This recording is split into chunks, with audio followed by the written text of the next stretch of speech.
నమస్తే. Welcome to Andhra Prabha. నేను Raghunandan. So, ఈ ఢిల్లీ బ్లాస్ట్‌కి ముందు ఏం జరిగింది? ఆ తర్వాత ఎందుకు ఈ ప్లాట్ రచించడం జరిగింది? అండ్ పాకిస్తాన్ గూడా మొదటి నుంచి మన మీద పగబట్టే ఉంది. అయితే ఏ గ్రూప్స్ గూడా ఇంకా క్లెయిమ్ జేసుకోలేదు ఇది మేమే చేశాము అని. ఓన్లీ సోషల్ మీడియాలో దీని మీద వైరల్ అవుతున్న వార్త గానీ, బట్ అఫీషియల్‌గా గూడా అటు మన ప్రభుత్వం గూడా ఏమీ చెప్పలేదు. సో, దీనికి ముందు, దీని తర్వాత అసలు దాని వెనక ఉన్న ప్లాట్ ఏంటి? అది మనం ఒక్కసారి కనుక్కుందాం. మనతో పాటు రిటైర్డ్ కల్నల్ వివి రావు గారు ఉన్నారు. వారిని అడిగి తెలుసుకుందాం. ఈ వీడియోలో మాత్రం మనం ఈ ప్లాట్‌కి సంబంధించి ఎటువంటి రచన జరిగింది? లేకపోతే ఇది ఎంతవరకు దీన్ని ఎవరు ఆపరేట్ చేశారు అనేది కూడా మనం అడిగి తెలుసుకుందాం. వివి రావు గారు నమస్తే అండి. Welcome to Andhra Prabha. నమస్కారం.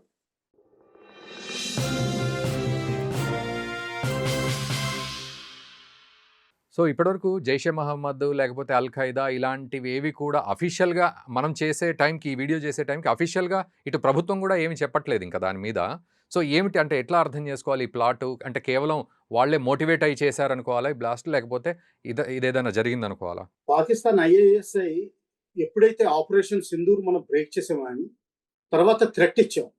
అంటే నెక్స్ట్ టెర్రరిస్ట్ యాక్టివిటీ ఏదైనా జరిగితే అది పాకిస్తాన్ తోటి యుద్ధానికి దారి తీస్తుంది. ఆపరేషన్ సింధూర్ మళ్ళా మొదలవుతుందని స్పష్టంగా చెప్పారు. హ్మ్.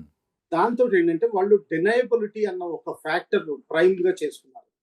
అంటే ఇండియాలో చేద్దాం, కానీ దాన్ని డినై చేద్దాం. అంటే మాకు పాకిస్తాన్‌కి దానికి సంబంధం లేదని. హ్మ్. సో, ఆ విధంగా ఏంటంటే హై క్వాలిటీ ఎక్స్‌ప్లోజివ్స్ ఆర్‌డీఎక్స్ దాని పైన C40 అటువంటి ఎక్స్‌ప్లోజివ్స్ ఎక్కడ ఇప్పటి వరకు దొరకలేదు. హ్మ్. తర్వాత లోకల్‌గా అగ్రికల్చర్‌లో వాడి లోకల్‌గా ప్రొక్యూర్ అయ్యే లో ఎక్స్‌ప్లోజివ్స్ మాత్రమే డిటెక్ట్ అయ్యాయి. హ్మ్. Ammonium nitrate, potassium nitrate. Quantity ఎంత అవనివ్వండి, అది వేరే డెటోనేటర్స్ కూడా లోకల్‌గా ఇండియాలో తయారైనవే. హ్మ్. దీంతో డినయబిలిటీ ఫ్యాక్టర్ పెడుతుంది. సెకండ్ థింగ్ ఏంటంటే గుజరాత్‌లో ఒక మాడ్యూల్ దొరికింది. దాన్ని ఐఎస్కేపీ అంటే ISIS Khorasan province. Hmm. Khorasan province అంటే మన అఖండ Bharat including Afghanistan, Pakistan, India, Nepal, Bangladesh and Sri Lanka. Hmm. కొంచెం వరకు బర్మా కూడా వస్తుంది. హ్మ్. దీన్ని వాళ్ళు ఖొరాసాన్ అంటారు. హ్మ్. ఆ ఖొరాసాన్ ప్రావిన్స్ వీళ్ళు ఎప్పటి నుంచో ఇరాక్‌లో ఫెయిల్ అయినప్పటి నుంచి ఆఫ్ఘనిస్తాన్‌లో రూట్స్ తీసుకోవాలని చూశారు. ఐఎస్‌కేపీ. ఐఎస్‌కేపీ. అది వాళ్ళకి సాధ్యం కావట్లేదు. తాలిబాన్ వాళ్ళని చేయనివ్వట్లేదు. హ్మ్. దానివల్ల వాళ్ళు లో ప్రొఫైల్‌లో ఉంటే పాకిస్తాన్ వాళ్ళని పికప్ చేసి బలూచిస్తాన్ రెబెల్స్ మీద మన ఇండియా మీద వాడాలని వాళ్ళు ప్రయత్నిస్తారు. హ్మ్. అలాగే హమాస్‌కి ఎగనెస్ట్‌గా ఇజ్రాయెల్ కొంత ఇంటర్నేషనల్ పీస్ కీపింగ్ ఫోర్స్ పంపిస్తా ఉంటే అందులో పాకిస్తాన్ వాలంటీర్ చేసింది. హ్మ్. కానీ బ్యాక్‌గ్రౌండ్‌లో హమాస్ టెర్రరిస్టులను కొంతమందిని పిలిచి ఎల్ఈటీ లీడర్స్ తోటి కల్పించారు. ఇది మీడియాలో ఫోటోగ్రాఫ్స్ కూడా వచ్చినాయి. హ్మ్. అంటే ఏంటంటే హమాస్‌లో కొంతమంది క్యాడర్స్‌ని వాళ్ళు ఇండియా మీద ఆపరేట్ చేయడానికి హెల్ప్ అడుగుతున్నారు. హ్మ్. ఇదొకటి. తర్వాత ఏంటంటే అండి ఇప్పుడు జమ్మూ కాశ్మీర్‌లో ఇది ఉన్నది ఎప్పుడూ లాంగ్ ప్లాన్డ్ అనుకుంటాను. ఎందుకంటే ఇది ఒక ప్రైవేట్ యూనివర్సిటీ. హ్మ్. దీని బ్రాంచెస్ దుబాయ్‌లో కూడా ఉంది. ఆఫ్ఘనిస్తాన్‌లో కూడా ఉంది. హ్మ్. ఇది ప్రైవేట్ హెవీ ఫీజ్ కట్టుకొని తీసుకుంటారు. అంటే ఇది స్పాన్సర్‌షిప్ చేసుంటారు. అవును. స్పాన్సర్‌షిప్ చేసి ఇండాక్ట్రినేట్ చేశారు ఎప్పటినుంచో. ఏది సార్? ఏది మీరనేది? ఇప్పుడు జేఎన్‌కేలో పుల్వామాలో కొన్ని రోజుల క్రితం ఎవరో పోస్టర్స్ అంటిస్తుంటే వాడిని పట్టుకోవడం జరిగింది. అవును. ముందర తెలియలేదు గానీ అతను డాక్టర్ అని తెలిసిన తర్వాత అతను లాకర్ చెక్ చేయడం జరిగింది. అక్కడ యాహ్! AK-47 దొరికిన తర్వాత సీరియస్ ఇంటరాగేషన్ మొదలయ్యి డొంక కదలడం మొదలుపెట్టింది. హ్మ్.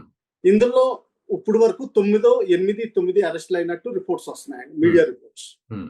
ఆ 8, 9 మందిలో కూడా నలుగురు, ఐదుగురు డాక్టర్లు అందరూ ఒకే యూనివర్సిటీ ఫరీదాబాద్‌లో ఉన్న ఫరీదాబాద్‌లో ఉంది. అవును. యూనివర్సిటీ. యాహ్! అదే యూనివర్సిటీ క్యాంపస్‌లు దుబాయ్, ఆఫ్ఘనిస్తాన్‌లో కూడా ఉన్నాయి. హ్మ్. అంటే వీళ్ళందరినీ ఇండాక్ట్రినేషన్ తర్వాత ఏంటంటే ఫండింగ్ ఇచ్చినట్టు కూడా అనుకోవచ్చు. ఓకే. ఎందుకంటే ఒక మాదిరి ఇంటెలిజెన్స్ ఉన్నప్పుడు ఎంబీబీఎస్ సీట్ ఇచ్చేసినప్పుడు ఎవరైనా పాస్ అవుతారండి. ఆ! వీళ్ళెవరు స్పెషలైజేషన్‌కెళ్ళలేదు. అవును.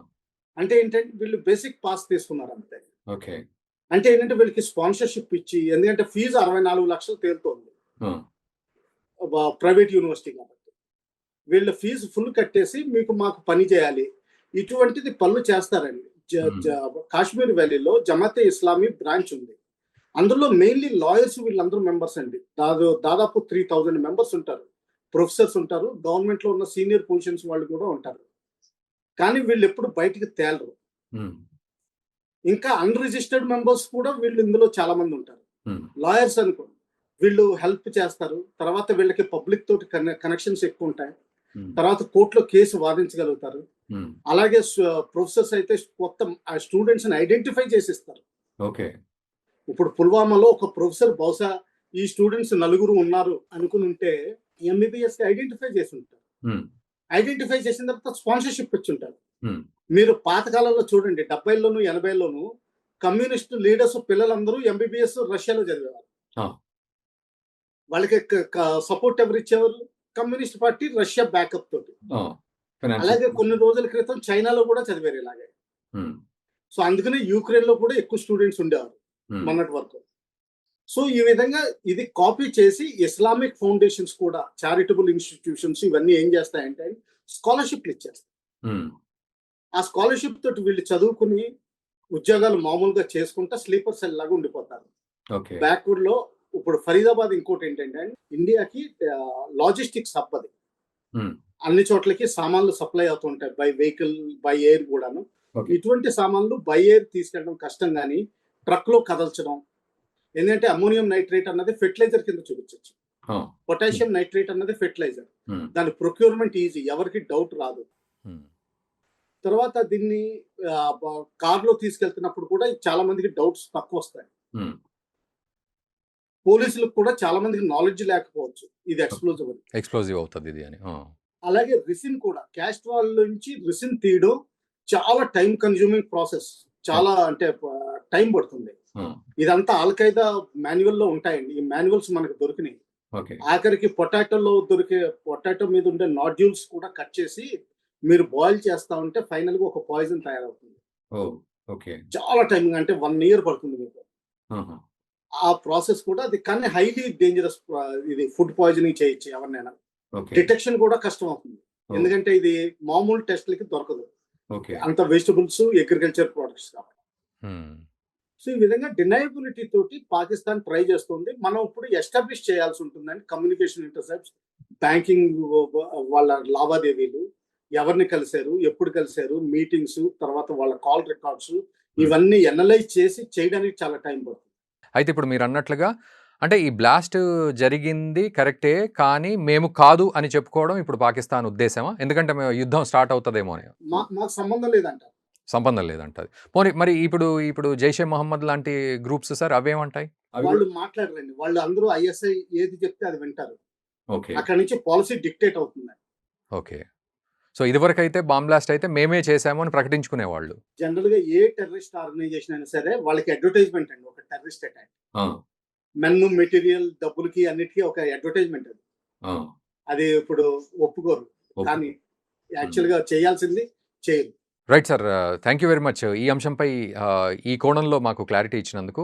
మరో అంశం విషయంలో మళ్ళీ నెక్స్ట్ వీడియోలో మిమ్మల్ని కలుస్తాం sir. Thank you very much sir. సరే.